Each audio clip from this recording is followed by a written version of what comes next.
वो चोरी डकैतियाँ। मुझे हुकूमत के ऊपर, पुलिस के ऊपर, इदारों के ऊपर कोई यकीन नहीं है कि ये मेरे को तहफ़्फ़ुज़ देंगे। आईजी कुछ भी नहीं कर सकते।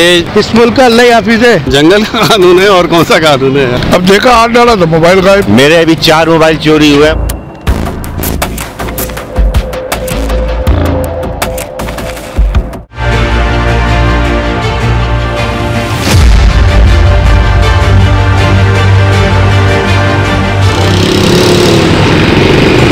जी अस्सलाम वालेकुम ख़वातीन हज़रात, मैं अनवार खान यूसुफ़ज़ई मौजूद हूँ मेरा और आपके कराची में। नाज़रीन मोहतरम, 2023 अपने अख्तिताम पर है और जो कराची वालों के साथ एक अरसे से कई दिहाइयों से जो जुल्म और सितम हो रहा है, उसमें सबसे बड़ा जुल्म और सितम ये भी है कि जी इनकी स्नैचिंग, वो चोरी डकैतियाँ, इनको दिन दिहाड़े मार के चले जाते हैं अगर इनसे सामान नहीं मिले। तो ये वारदातें कितनी हुई है इस वक्त, जो रिपोर्ट के मुताबिक, सर्वे के मुताबिक 60,000 से ज़ायद वारदातें हो चुकी हैं, जिसमें से बेशुमार लोग ज़ख्मी भी हुए हैं, जिनको बेशुमार लोगों ज़ख्मी करके अस्पतालों भी पहुंचा दिया गया है। और इसके साथ साथ 19,000 मोबाइल छीने गए कराची शहर में, 104 गाड़ियाँ छीनी गई हैं और इसके साथ साथ 35,000 मोटरसाइकिलें भी छीनी गई हैं कराची शहर में। ये सर्वे के मुताबिक, इस वक्त की रिपोर्ट के मुताबिक ये सूरत हाल है। आवाम परेशान है और आवाम जानना चाहती है, समझना चाहती है और आवाम बताना भी चाहती है अपने दिल का हाल। आए उनसे पूछते हैं और ये भी पूछते हैं कि इसका जिम्मेदार, इसका कसूरवार कौन है।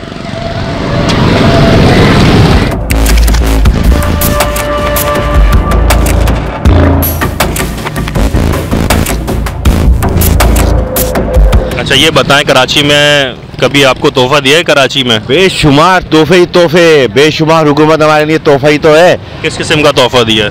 नाअहली का, डकैती का, लुटेरी का, मेरे टैक्स चोरी का, नाइंसाफ़ी का। कितने मोबाइल चोरी हुए हैं कराची में आपके अभी तक? मेरे अभी 4 मोबाइल चोरी हुए हैं, बड़े मज़े के साथ भाई। डंके की चोट के ऊपर मोबाइल खड़ी है, मुबीना टाउन था, स्काउट कॉलोनी की, और 2 कदम पे मेरा मोबाइल छीन लिया है और वहाँ लोगों की वो तलाशी ले रहे हैं। पहली दफ़ा जब मेरा मोबाइल छीना। अच्छा, मोबाइल आपका छिन रहा है और तलाशी ये लोग आगे ले रहे हैं। मैंने आगे कंप्लेन की है, वो ऐसे खड़े हैं तो उनका इलाका ही नहीं है वो। यार अब मेरी ज़बान मत खुलवाओ शहजादे, कैमरे के आगे नंगे हो जाएंगे बड़े बड़े अफसरान। ये दावे करते हैं ना बैठ के कि इंसाफ इंसाफ, कानून कुछ नहीं है हमारे मुल्क में। सिर्फ आवाम है बेचारी, टैक्स दे रही है और लुट रही है। खुदा की कसम, कसूरवार कौन है? हुकूमत है, हुकूमत, इदारे, टोटल इदारे। उनका काम है ये जिम्मेदारी। ये पहला उनका काम होना चाहिए जिम्मेदारी के अपने कानून बनाएं, कानून बना करके कि जो है अल्लाह आपका भला करे, निज़ाम बनाएं, लोगों को तहफ़्फ़ुज़ दे। टैक्स किस बात की नहीं ले रहे हैं यार। इसराइल में देखो, वहाँ की अवाम ने यतन या होगी ऐसी तैसी कर दी कि हमारे टैक्स की ऐसी तैसी करके रख दी। हमारे वक्त मरवा रहा है ये होती है अवाम। हमारे टैक्स का खटिया खड़ी करके रख दी है भाई मेरे। अब हम क्या करें बताएं? लुट रहे हैं, लुटते रहेंगे। अभी हमारे इलाके में ब्लॉक 7 में गैस के मीटर चोरी हो रहे हैं। गैस के मीटर चोरी हो गए? वो कंप्लेन करवाने गया हमारा पीछे पड़ोसी, वो गुलशन थाने वाले बोल रहे हैं भाई आपसे पहले 6-7 बंदों ने कंप्लेन की है। अब बताएं क्या करें, कहाँ जाएं? गैस वैसे ही नहीं आ रही है, मोबाइल वैसे ही नहीं बच रहा है, घड़ी में पहनता नहीं, इतनी अच्छी रखी हुई है, छिन ना जाए। पर्स में खाली रखता हूँ कि खाली शनाख्ती कार्ड है उसके अंदर और उन्हें कुछ नहीं मिले, फटे पुराने 100-50 के 10 के नोट हैं। औकात जो वही बात, जैसा देश वैसा भेस, मैं वैसे ही रहता हूँ। मैं पैसे छुपा के रखता हूँ। मुझे हुकूमत के ऊपर, पुलिस के ऊपर, इदारों के ऊपर कोई यकीन नहीं है कि ये मेरे को तहफ़्फ़ुज़ देंगे।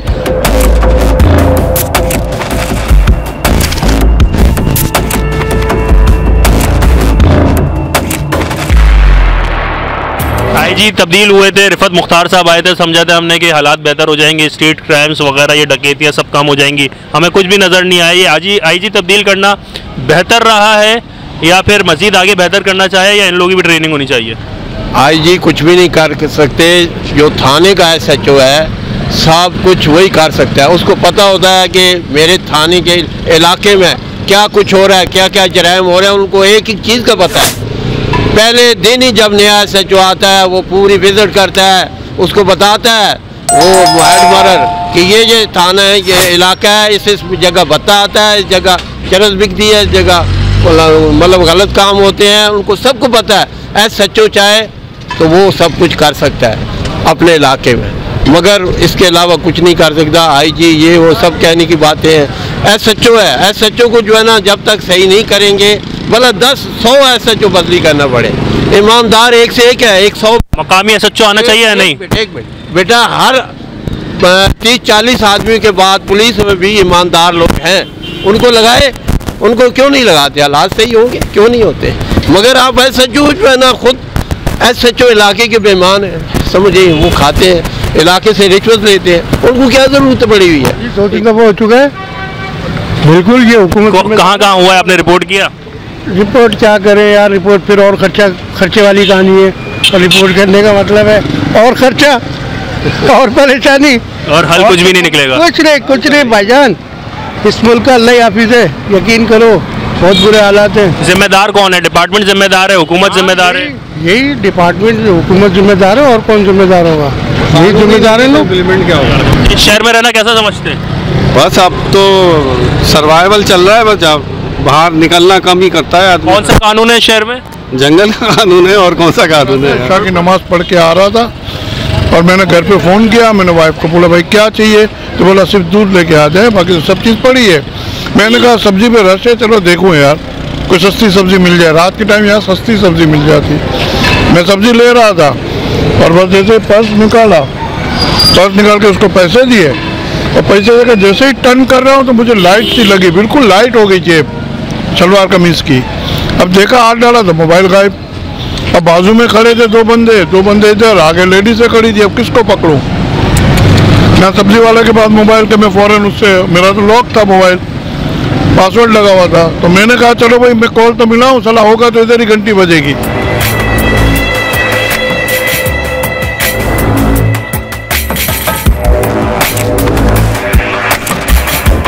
तो पहली वजह क्या है जो बहुत इंपॉर्टेंट है, वो फेलियर है लॉ इन्फोर्समेंट एजेंसीज, जिसको मैं कहता हूँ। इसमें मैं 3 इदारों को शामिल करता हूँ। यकीनन फ्रंट लाइन पे पुलिस होती है, पुलिस के बाद जो है वो जुडिशरी या आपका कोर्ट सिस्टम जिसको कहते हैं, जुडिशियल सिस्टम होता है, और तीसरी वजह आपकी जेल है। ये तीनों को मिला के हम जो है वो आपका एक ऐसा सिस्टम बनाते हैं। बाकी लॉ इन्फोर्समेंट एजेंसीज में आप पुलिस के साथ चाहें तो आप बाकी इदारों को भी शामिल कर सकते हैं, जिसमें यहाँ सिंध में खासतौर पर रेंजर्स पे एक बहुत बड़ा सवाल आता है, और कराची में आपने देखा होगा कि विजिबल रेंजर्स मौजूद है। तो ये जितने भी लॉ एनफोर्समेंट इदारे हैं, पहला सवाल जो वो इन पे आता है कि इनकी जो है वो नाकामी है, वो कबूल करनी चाहिए। कन्विक्शन रेट जो है वो 90% है। कन्विक्शन रेट के माने है कि जो मुजरिम या मुलजिम होते हैं, पकड़े जाते हैं, उनको 10 में से समझे 9 को सजा हो जाती है। आपके यहाँ जनाब अली 10 में से 1 को भी सजा नहीं होती। कराची शहर है, मुझे माफ कीजिएगा, लेकिन एक इंटरनेशनल यतीम खाना आपने बना दिया। अभी भी आप देख लीजिए, पूरे पंजाब से जो है वो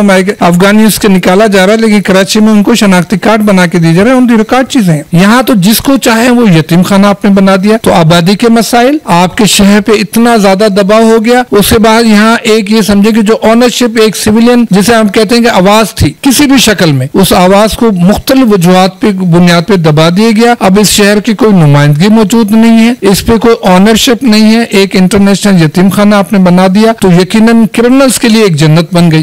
तो यहाँ सियासी वाबस्तगी की बुनियाद पे जब आप SHO से लेके IG तक आपका जो है वो इन्वॉल्व होगा तो यकीनन आपके यहाँ क्राइम कंट्रोल नहीं हो सकते। जी नाज़रीन मोहतरम, जैसे कि आपको दिखाया, लोग बड़े दुखी है, बड़े दिल इनके जख्मी है, और कुछ लोग तो ये भी कह रहे हैं हमें एक सेविंग अकाउंट बनाना होगा अपना, जिसमें से पैसे जमा करेंगे हर महीने कि ये जो हमारी वारदातें हो, डकैतियाँ हो, चोरी हो, स्नैचिंग हो, तो उसके बाद हम अपना निज़ाम ज़िंदगी चला सकें, अपना खर्च चला सकें।